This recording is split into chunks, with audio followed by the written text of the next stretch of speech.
स्नात्वा सम्यक विधानेन वैसाखित विशेषता। इसमें लिखा है जो विधान से भगवान को नित्य स्नान कराते हैं, गोविंदम नारायण नायकम, ऐसे लोगों को भगवान बड़े लाड करते हैं, गोविंद भगवान बड़े लाड करते हैं। अब इसका विधान क्या है, भगवान को कैसे विधान से, इसमें लिखा है वैसाखित विशेषता सम्यक विधानेन, संपूर्ण विधान के साथ भगवान को नहलाएं। विधान क्या है इसका? इसका विधान है कि सुबह पहले आप नहाइए, नहालिए, उसके बाद अपने मंदिर में झाड़ू लगाइए, लगा लिए। उसके बाद बाल्टी में सगरे बर्तन इकट्ठे कीजिए, घंटारी और शंख के सहित, कर लिए। अब उनको साफ कीजिए, पीली मिट्टी उसमें थोड़ा नींबू डाल करके उसे साफ कर लीजिए, कर लिए। फिर सूती कपड़े से सब पोंछिए, पूरा पोंछ लिए। अब भगवान को नहलाने के लिए ताजी पानी लेकर के आइए, ले आए, उसको सूती कपड़े में छानिए, छान लिया। उसमें थोड़ा सा गंगा जल डालिए, डाल लिया। थोड़ी सी गुलाब की पंखुड़ियां डाल दिए, उसमें डाल दिए। थोड़ा सा इतना सा कपूर डाल दो, डाल दिए। बढ़िया सा पात्र लो, पात्र जिसमें भगवान को नहलाओगे। उससे पहले दिया जलाइए, जला दिए दीपक। वंदन प्रणाम कीजिए, आचमन कीजिए, प्राणायाम कीजिए, माथे पर तिलक लगाइए। बिना तिलक लगाए हुए पूजा का 1% भी फल नहीं मिलता। माताएं चोटी बांधकर सिर के ऊपर पल्लू रख करके फिर पूजा करें। बेटियां सिर के ऊपर पल्लू, चुन्नी, जो भी वस्त्र है, सिर ढक करके और ये आप करें। पूरब की तरफ मुंह हो जाए तो बहुत अच्छी बात है, पूरब की तरफ ना हो पाए तो दक्षिण की तरफ तो ना हो। इस तरीके से फिर आपको क्या करना है, कुछ मंत्र बोलने हैं, मांगलिक मंत्र। मंगलम भगवान विष्णु मंगलम गरुड़ध्वज मंगलम पुंडरीकाक्ष मंगलायतनम हरि, ये बोल लो। और भी जो भी कुछ आता है, कोई रामायण की चौपाइयां वगैरह आती हैं वो बोल लो। फिर घंटारी बजाओ, भगवान को बैठा दो, बैठा दिए भगवान को। सबसे पहले भगवान गणेश को नहलाओ, गणेश को नहला के और उनको चंदन रोली कलावा भगवान को बांधा करो। आप हमें जो दीक्षा के लिए जो कलावा लेके आते हैं, हमें खरीदना नहीं पड़ता। पूरे वर्ष भर ये दीक्षा के कलावे से ही भगवान को रोज पूजा कर लेते हैं। हम कलावा भगवान को बांधते हैं, वो आपकी आयु की रक्षा करते हैं, इसलिए मैं आपसे कलावा मंगाता हूं। आपकी कोई भी चीज यहां आती है, कोई वेस्टेज नहीं जाती, बिल्कुल सबको प्रयोग में लिया जाता है। पूजा की थाली सजाइए, पंचामृत, दूध, दही, शहद, चीनी, ये सब चीजें रखिए, या अलग अलग रखिए। एक कटोरी में सबको मिला करके रखिए। एक जगह चावल रखिए, हाँ चावल जरूरी है, वो रखिए। रोली रखिए और चंदन रखिए, दूर्वा रखिए, बेलपत्र रखिए। ये पूजा में ये नित्य की चीजें हैं। धूप बत्ती जलाइए, अगरबत्ती बंद कर दें बिल्कुल। दिया जरूर जलाएं, दीपक जलाएं। यदि ताम्र पात्र है तो तांबे के पात्र, नहीं तो पीतल के पात्र, वो भी नहीं है तो स्टील के पात्र। ये प्लास्टिक के पात्र मत लीजिए भगवान की पूजा में, बिल्कुल भी ना नहलाने में, कहीं भी उसको बिल्कुल भी यूज मत करो, उसको प्रयोग में मत लो। भगवान की टावलें, उनको साफ सुथरा करके एक जगह पर उनको सतह करके बढ़िया तरह से। कभी कभी तो भगवान को जो पहुंचते हैं उसका सूत दिखाई नहीं देता, सुन लो, वो उनकी शकल नहीं नजर आती है, बिल्कुल बिल्कुल सूत दिखता ही नहीं है। 10-10 दिन तक उसको धोते नहीं है। अरे श्रद्धा के साथ में यदि आप करेंगे तो साचो प्रेम प्रभु से होवे, मूरत बोले काट की। यदि भगवान से सच्ची प्रीति हो जाए, सच्चे आनंद के साथ यदि आप भगवान को नहलाओगे तो आपकी प्रतिमा बोलेगी। अपनी साड़ी सोड़ियों में थोड़ा कम खर्च कर लो, और खाने पीने में कम खर्च कर लो, लीपा पोती में कम खर्च कर लो। ठाकुर जी के लिए, भगवान के लिए थोड़ी सी फूल माला, पुष्प, तुलसी, थोड़ा भगवान का भोग। अब खर्चे की बात है, नहीं तो ड्राई फ्रूट, सूखा मावा, ग्रंथों में उसका वर्णन है, उसको पंचमेवा में ले लिया गया। तो भले इतना रखें, इसको यज्ञ में डालने की भारी महिमा है। गूंगा व्यक्ति बाचाल हो जाएगा, बोलने लगेगा। ड्राई फ्रूट यदि अग्नि पुराण में वर्णन है, यदि हवन में यज्ञ में डालते हैं वाक सिद्धि हो जाती है, कपूर से वाक सिद्धि हो जाती है। दिए से अज्ञान मिट ही जाता है बिल्कुल। हाँ, दिया जलाने से पूजा में व्यक्ति कभी अगले जन्म में जन्मांध पैदा नहीं होता। ये भगवान को दिए जलाने की इतनी बड़ी महिमा है। और ग्रंथों में स्पष्ट, गरुड़ पुराण में वर्णन है, यहाँ जो तुम दिया भगवान को जलाते हो, मृत्यु के तत्पश्चात ऐसे व्यक्ति को पूर्वी या उत्तरी दरवाजे से भगवान के भवन में प्रवेश कराया जाता है। वहां बहुत अंधकार होता है, लेकिन जिसने दीप जलाया है, दीप दान किया है, उसके लिए दक्षिण में तो बहुत ज्यादा अंधकार होता है, उनको पूर्वी या उत्तर के दरवाजे से ले जाया जाता है, जहाँ बहुत प्रकाश होता है, बहुत खुशबू वाले वृक्ष, छाया वाले पेड़ लगे हुए होते हैं, फल वाले वृक्ष होते हैं, इतना आदर होता है, इतना मान होता है। तो ऐसा जीवन जिए। और जहाँ छाती में कीले ठोक दिए जाए, ऐसी जिंदगी क्यों? दीदी आप जा रहे हैं, सामान इकट्ठा कर लिया आपने, दिया भी जला लिया, नहा धो के बैठ भी गए, आचमन भी कर लिया, प्राणायाम भी कर लिया, धरती को, आसन को प्रणाम कर लिया, आसन से जल लगा लिया, उसके तत्पश्चात अब भगवान गणेश को नहलाते हैं। गणेश जी को नहलाते समय ओम गम गणपतये नमः, ओम गम गणपतये नमः, ओम गम गणपतये नमः, ओम गम गणपतये नमः। कुछ भी नहीं आता है तो महामंत्र जपो, हरे कृष्णा कृष्णा कृष्णा हरे हरे, हरे राम राम राम हरे हरे। कुछ भी नहीं आता, ये जपते जपते सगरे देवताओं को नहला दो।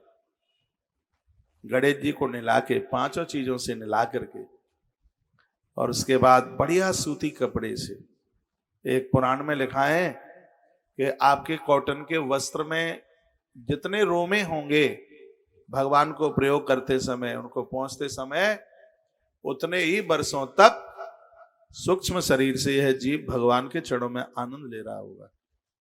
भगवान को साफ करते समय पॉलिस्टर और भी सिल्क, ये कोई भी वस्त्र प्रयोग में न ले। भगवान को नहलाने के बाद कॉटन, सूती वस्त्र, उसको प्रयोग में लीजिए, टॉवेल ले लीजिए, रूमाल ले लीजिए, वो कॉटन हो, बिल्कुल एकदम सूती हो। जो आपने सिंहासन जो है, सिंहासन में पहले वस्त्र बिछाइए, उसके ऊपर भगवान को फिर उसमें आप बैठाइए। भगवान को नहलाने के बाद पहुंचने के बाद सबसे पहले उनको कलावा बांधिए, और कलावा बांधने के बाद पूरी देह में चंदन लपेट दो, रोली माथे पर लगा दो, थोड़ा चावल लगा दो, फिर रख दो। चंदन तलवा से लेकर के ऊपर दो, भले ही महीने में 2 डिब्बी ज्यादा लग जाए, कोई बात नहीं, हम भेजते रहेंगे, पक्का वायदा।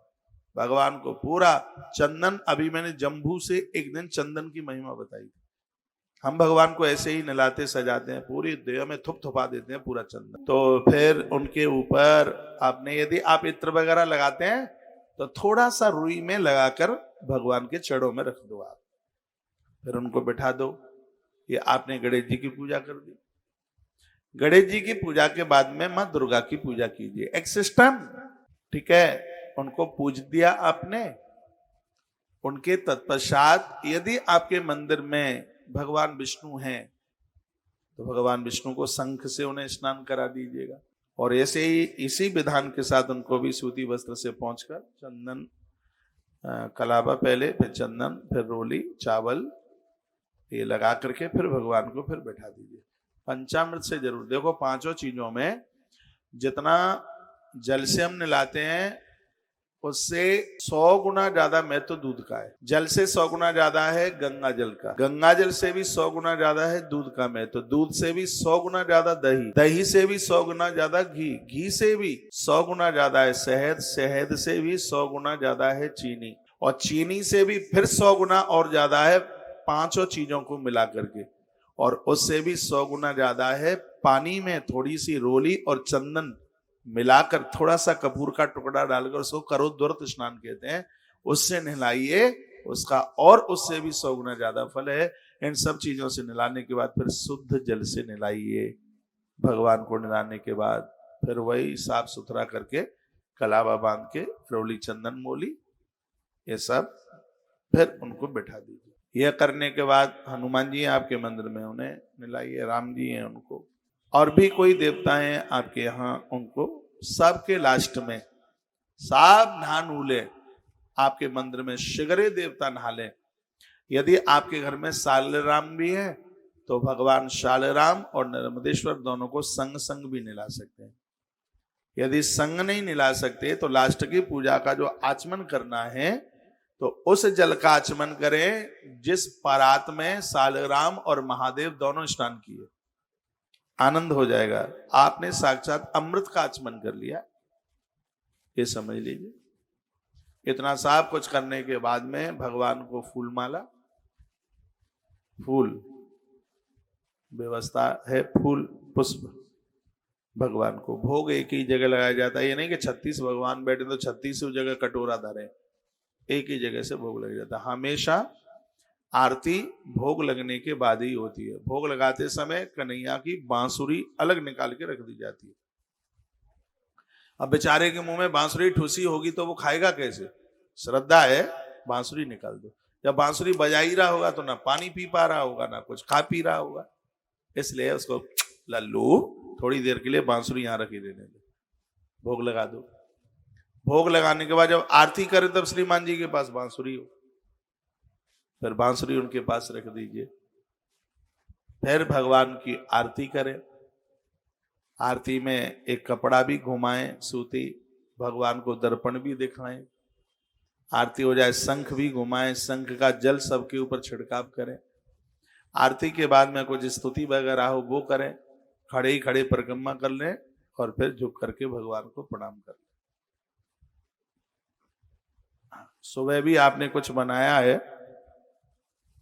नाश्ता में शुद्ध नहा धो कर बनाया है, नहीं तो सुबह माताएं थोड़ी ज्यादा जल्दी में होती हैं। आदमी ऑफिस के लिए जाता है, बेटा पढ़ने को जाता है तो उतना टाइम तो होता नहीं है, तो कभी कभी तो माताएं बिना नहाई लपेट देती हैं आटा। साधारण सी बात है, कोई बड़ी बात नहीं है। भाग के हाँ हाल ही माड़ा, हाल ही छौंक लगाया, सगरा काम हाल ही, तो फिर वो भोग लगने को लायक नहीं है। भोग में तो स्नान, वस्त्र बदला हुआ हो और ठाकुर जी को अपने भोग लगाया, उसको दही कितना अच्छा लगता है, उसकी जीभ पे पानी आ रहा होगा सुन के। उसको 2 पराठा तुलसी पत्र, अब तुम मत ले आना कहूं जीभ पे पानी। तो फिर आप आरती के समय पर घंटी बाएं हाथ से बजाई जाती है और भोग लगाते समय घंटी दाहिने हाथ से बजाई जाती है। अब धर्म यात्रा में तो सब धर्म की ही बातें होंगी। दोपहर में भगवान के लिए 2 घड़ी के लिए पर्दा डाल दो। 2 घड़ी का मतलब है 3 घंटे के लिए भगवान को पर्दा डाल दो। बिल्कुल हल्का सा पंखा वगैरह की भी व्यवस्था कर दो। उनको सर्दी लगती है, श्रद्धा है तो लगती है। तो जो भी कोई फूल पत्तियां आपने चढ़ाई है, रात्रि को भगवान को सुलाने से पहले निर्माल्य को उतार लिया जाता है। ये विधि है, ये विधान है भगवान को नहलाने का। साल तो बहुत होती है, मैं दावे के साथ कहता हूं, इस श्रद्धा के साथ भगवान को पूजा कर लो, 24 घंटे में टाइम बदल जाएगा।